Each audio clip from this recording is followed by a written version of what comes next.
En juin 2001, lorsque je postulais pour mon premier job de commercial, mon futur patron m'a posé une question. En quoi le fait d'avoir vécu dans des favelas avec des personnes avec un handicap mental peut t'aider à être commercial? Je lui ai répondu, quand tu habites avec Thiago, qui ne s'exprime que par onomatopée, tu as besoin de comprendre son besoin. Savoir si, quand il dit « un », ça veut dire est-ce qu'il faut l'amener à manger, lui donner à manger, l'amener aux toilettes. Et être commercial, c'est ça, comprendre un besoin et y répondre.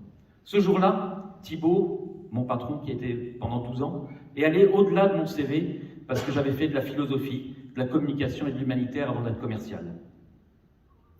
Pendant 20 ans, j'ai été commercial, je le suis toujours, et en tant que directeur commercial, j'ai participé à près de 100 recrutements pour mes équipes et pour d'autres services.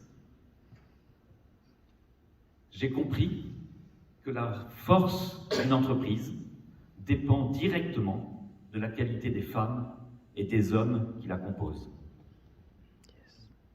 Bonjour à tous, je suis Antoine Austin et depuis 1 an, j'ai choisi de rejoindre le mercato de l'emploi pour être recruteur indépendant et accompagner les entrepreneurs dans leur recrutement stratégique de commerciaux et de dirigeants. Pour votre recrutement de responsable commercial, là aussi, il faudra aller voir un peu au-delà de la première apparence.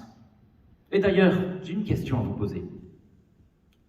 Est-ce que vous pensez qu'un bon recruteur peut se cacher derrière une chemise à fleurs et une veste toute mouillée? Revenons à nos moutons. Pour votre poste de responsable commercial, on va procéder en 3 temps.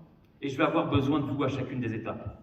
La première étape, et la plus importante, ça va être la préparation du recrutement. De pouvoir comprendre quels sont vos enjeux de ce recrutement. Pourquoi est-ce que vous recrutez? Quelle est la typologie de ce recrutement? On prendra beaucoup de temps pour comprendre précisément votre recrutement. Et on va pouvoir, à partir de ça, je vais en déduire une scorecard.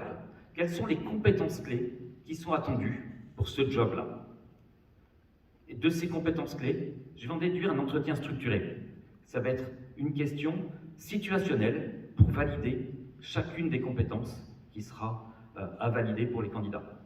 Ça, c'est la première étape, la préparation du recrutement, et c'est là où beaucoup de choses se jouent, et pour pouvoir écrire une annonce qui puisse donner envie à ceux qui correspondent et d'écouter ceux qui ne correspondent pas.